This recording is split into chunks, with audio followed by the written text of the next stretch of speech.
अस्सलामुअलैकुम, मैं हूँ तहमीना शेख।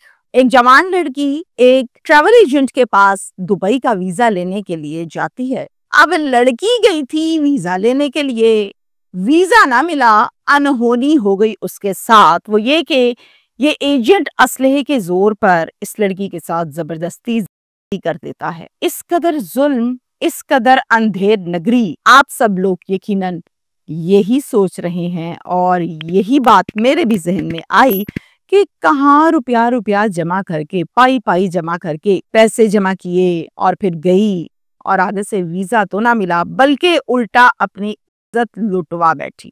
थोड़ा सा हौसला करें, तहम्मुल कीजिए और सुनिए कि मैं अब क्या कहने वाली हूँ। वो ये कि यहाँ पर बहुत बड़ा एक ट्विस्ट आया। वो ट्विस्ट ये है कि एजेंट को पुलिस गिरफ्तार करती है और फिर पूछगिछ में एजेंट एक नई स्टोरी पुलिस को सुनाता है और फिर जनाब पुलिस एजेंट को छोड़ के लड़की के खिलाफ मुकदमा दर्ज कर देती है। एजेंट ने स्टोरी क्या सुनाई ये मैं आपको बताऊंगी, जो कि गेम चेंजर साबित हुई। लड़की के खिलाफ ही मुकदमा दर्ज कर लिया गया, यानी जालिम को मजलूम और मजलूम को जालिम बनाते कुछ टाइम भी ना लगा और पता भी ना चला कैसे। बड़े ध्यान के साथ आपने आज के इस व्लॉग को और इसकी तमाम डिटेल्स को सुनना है ताकि आपको चीजें क्लैरिटी के साथ समझ भी आए और आप तमाम लोगों के लिए ये आज का व्लॉग एक सबक के तौर पर है। सरगोदा का एक इलाका है जनाब सैलानी वाला, जहां पर ये अफसोसनाक वाकया पेश आया है। फैमिली के सरबरा का नाम है अलायार। अब अलायार साहब जो हैं, इनके दो बच्चे हैं, एक बेटा है एक बेटी है। बेटी का नाम शमीम बड़ी बेटी है और बेटा छोटा है और उसका नाम है तनवीर। अलायार जो हैं वो बहुत ज़ईफ हैं, बूढ़े हैं, कामकाज नहीं कर सकते, घर पर ही सारा दिन होते हैं। अब घर भी तो चलाना है, अखराजात कौन पूरे करे। बेटा छोटा है तो बेटी शमीम जॉब करती है और जो सैलरी आती है उससे बमुश्किल घर के अखराजात पूरे होते हैं और बाजुकात कुछ रह भी जाते हैं। अक्सर औकात अकेली बैठ के ये सोचा करती थी कि घर के हालात कैसे चेंज होंगे। एक दिन आएगा, मैं शादी होगी मेरी, मैं चली जाऊंगी, फिर ये घर कैसे चलेगा, क्या सारी जिंदगी इसी तरह से हम गुजारा करेंगे, शौक हमारे पूरे ना होंगे, होगा क्या, ये सोचें इसके दिल में आया करती थी। एक दिन बैठ के सोचती है कि मैं दुबई जाती, वहां पे सुना है बड़े पैसे हैं, बड़ी अच्छी जॉब मिल जाती है तो हमारे हालात बदल जाएंगे। करती क्या है, ये सारी की सारी बात जाके डिस्कस करती है। वहां जहाँ ये जॉब करती है एक लड़का है, उससे जाके डिस्कशन करती है। लड़का कहता है हाँ कोशिश करनी चाहिए, मैं आपकी इस हवाले से मदद भी कर सकता हूँ, मैं एक एजेंट को जानता हूँ। शमीम कहती है फिर बताओ मुझे उसका नंबर शंबर ताकि मैं आगे बातचीत करूँ। ये अबू बकर नाम का एक एजेंट है, उसका नंबर दे देता है शमीम को। शमीम उसको नोट कर लेती है और फिर उसको कॉल करती है। अब यहाँ पर मैं आपको बताऊं कि ये जो अबू बकर एजेंट है इसका घर है सरगोदा में। अब ये जब कॉल करती है तो उसको पहले तो बताती है कि मुझे आपका नंबर मिला है और मुझे दुबई का वर्किंग वीजा चाहिए, तो बताइए आपके पास है। उन्होंने कहा, यानी अबू बकर ने कहा कि अभी अर्जेंटली तौर पर तो नहीं मिलेगा, अलबत्ता मेरे पास वीजास आते जाते रहते हैं, तो नंबर आपका आ गया है, जैसे ही मेरे पास कोई वीजा आता है मैं आपको जरूर बताऊंगा।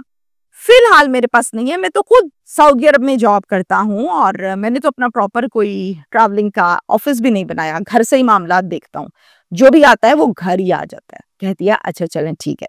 कुछ दिन के बाद अबू बकर कॉल करता है शमीम को और कहता है कि कुछ वीजाज आए हुए हैं, मुनासिब हैं, अच्छे हैं, अगर आपको अभी भी चाहिए, आप इंटरेस्टेड हैं तो आप मेरे घर चक्कर लगा लें। आपने 30,000 रुपए और डॉक्यूमेंट्स लेकर आने हैं जो मैंने आपको लिखवाए हैं, फिर बैठ के बाकी बात करते हैं। शमीम क्या कहती है, शमीम कहती है अच्छा चलें सही है, आप मुझे घर का एड्रेस बताएं। फिर वो उसको घर का एड्रेस बताता है और चले गई इसके घर पर। एजेंट ने ये कहा कि ये 30,000 रुपए देखें एडवांस है, जो कि हम पेमेंट में एडजस्ट कर लेंगे, डॉक्यूमेंट सारे आपके मेरे पास आ गए हैं, जैसे ही सारा प्रोसीजर कंप्लीट होता है मैं आपके हैंड ओवर करूंगा और फिर आप बाकी की पेमेंट कीजिएगा। कहती बिल्कुल ठीक हो गया। शमीम बड़ी खुश है, लड्डू फूट रहे हैं, दिन बदलने वाले हैं और हालात बदल जाएंगे, जिंदगी पुरसकून हो जाएगी। 25 मई को सुबह 10 बजे के करीब अबू बकर कॉल करता है और शमीम से ये कहता है कि डॉक्यूमेंट्स जो आपने दिए थे उसमें कोई कमी बेशी लग रही है, आप ऐसा करें डॉक्यूमेंट सारे लेकर आइए एक मर्तबा फिर से। कहती है चलें ठीक है। जनाब 11:15 बजे के करीब शमीम अपने भाई तनवीर के साथ चली जाती है एजेंट अबू बकर के घर फारूके में, जो कि सरगोदा में है, और जाकर वहां पर ये लोग बैठते हैं। अब तनवीर बैठा है, शमीम बैठी है और एजेंट है। एजेंट कहता है कि आईडी कार्ड की 3 कॉपियां और चाहिए और इस वाले डॉक्यूमेंट की भी 2 कॉपियां और चाहिए, तो आप फोटो कॉपी करवा के ले आए और मैं आपको दुकान का एड्रेस बता देता हूँ। जनाब तनवीर को एड्रेस समझाता है और तनवीर उठ के चला जाता है फोटो कॉपी करवाने के लिए। अब फोटोकॉपी की जो शॉप थी वो घर से कोई 20 से 25 मिनट फासले पर थी, दूरी पर थी। जाते आते और फोटोकॉपी करवाते हुए कोई 20-25 मिनट या बहुत ज्यादा लग गए तो 30 लग गए होंगे, इतना टाइम लग गया। ये चला गया और करवा के जब वापस आया तो देखा कि बहन के बाल बिखरे हुए हैं, बहन बैठी रोई जा रही है और एजेंट भी पास ही बैठा हुआ है। हैरान परेशान हो जाता है, कहता है क्या हो गया तुम्हें, तुम क्यों रो रही हो, बैठी हुआ क्या? आगे से बहन कहती है जैसे ही भाई आप गए ना, इस बंदे ने मेरे साथ पिस्टल के जोर पर की, मैंने बड़ा मना किया, ये मेरी बात नहीं मान रहा था। भाई को बहुत शदीद किस्म का गुस्सा आता है। इससे पहले कि भाई कुछ कहता, आगे से एजेंट क्या कह रहा है, यानी अबू बकर कहता है क्या बकवास कर रही हो, इल्जाम लगा रही हो मेरे पे तुम। एक तो मैं घर बिठा कर तुम लोगों को वीजा का काम कर रहा हूँ, ऊपर से तुम लोग मेरे साथ ही गलत बात कर रही हो, इल्जाम लगा रही है तुम्हारी बहन। मैंने कुछ नहीं किया। भाई कहता है ठहर जा जरा, तूने हमारी इज्जत पर हाथ डाला। फौरन जेब से मोबाइल निकालता है और अपने मामू रमजान को कॉल करके शॉर्टकट बताता है और कहता पहुंचे मामू जी। मामू जी भी ऐसे पहुंचे, आ गए फौरन से। जैसे ही मामू जी आए तो मामू जी ने पूछा हाँ पुत्र की गल है, की मसला है? तो फिर शमीम ने फिर वही राम कहानी सुनाई कि हम तो इधर आए थे वीजा लेने के लिए, इसने तनवीर को भेजा बाहर बहाने से ये फोटोकॉपी करा के ला, और मेरे साथ इसने मामू जी यूं रोना शुरू। दूसरी जानिब एजेंट फिर वही बात करता है कि ये झूठ बोल रही है, मैं क्यों ऐसा करूंगा, मुझे क्या जरूरत है, मैं तो इनका काम करके दे रहा हूँ, ये झूठ बोल रही है। अब वो मामू है रमजान और वो रमजान मामू है शमीम का, तो उसको यकीन भी शमीम पर है। वो शमीम को ही मजलूम समझ रहे हैं। कहते हैं ठहर जरा, बुलाता हूँ मैं पुलिस। 15 पे कॉल की और जनाब नफरी आ गई। अब यहाँ पर जो थाना है उसका नाम है तरखान वाला, इसी की हदूद में ये वकुआ पेश आया। तो जनाब वहां से नफरी दर दर दर दर दर दर घर के अंदर, नफरी ने आकर पूछा भाई क्या मसला है। बताया गया सारा मसला तीनों को, यानी रमजान को, शमीम को, अबू बकर और तनवीर, यानी यहाँ से 3 और चौथा वो, इन सबको लिया और थाने आ गए, बैठ के बात करने लग गए। तो फिर एक मुकदमा दर्ज किया गया 376 का, नामजद मुलजिम अबू बकर के खिलाफ मुदई बने मामू रमजान। आपको याद रहे कि ये मुकदमा 25 मई को दर्ज हुआ। 5 माह लग गए कानूनी प्रोसीजर और चीजों को देखते हुए, और फिर ऑफ द रिकॉर्ड और बैक पर चुपके से टेबल टॉक भी चलती रही मुदई और मुलजिम के दरमियान। शमीम ने उसके बाद से एक स्टेटमेंट लिख कर दी, यानी एक बयान लिख कर दिया, और उस बयान की, उस स्टेटमेंट की बुनियाद पर मुकदमा खारिज हो गया। और खारिज होने के बाद बाकायदा तौर पर एक रिपोर्ट खारिजी भी मुरत्तब हुई, जो कि 15 अक्टूबर को हुई, और फिर इसके बाद 23 अक्टूबर को मुकदमा दर्ज हो गया। अब उस मुकदमे में मुदई रियासत यानी पुलिस बनी और उस मुकदमे में नामजद मुलजिमा शमीम का नाम लिखा गया, और साथ में ये भी बताया गया कि रमजान मामू, तनवीर सगा भाई, मुलजिमा शमीम, इन्होंने मिलकर मन घड़त कहानी सुनाई है।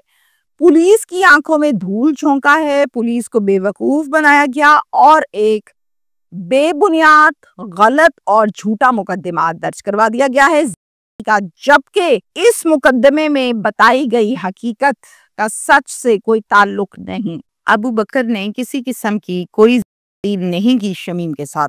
अलबत्ता शमीम का मकसद ये था कि इसको फंसा कर बाद में डील करके इससे पैसे वसूल किए जाएं। कानून के मुताबिक का जो झूठा मुकदमा दर्ज करवाता है उसके ऊपर कानून ये कहता है कि एंटी एक्ट के तहत मुकदमा दर्ज करवाया जाए।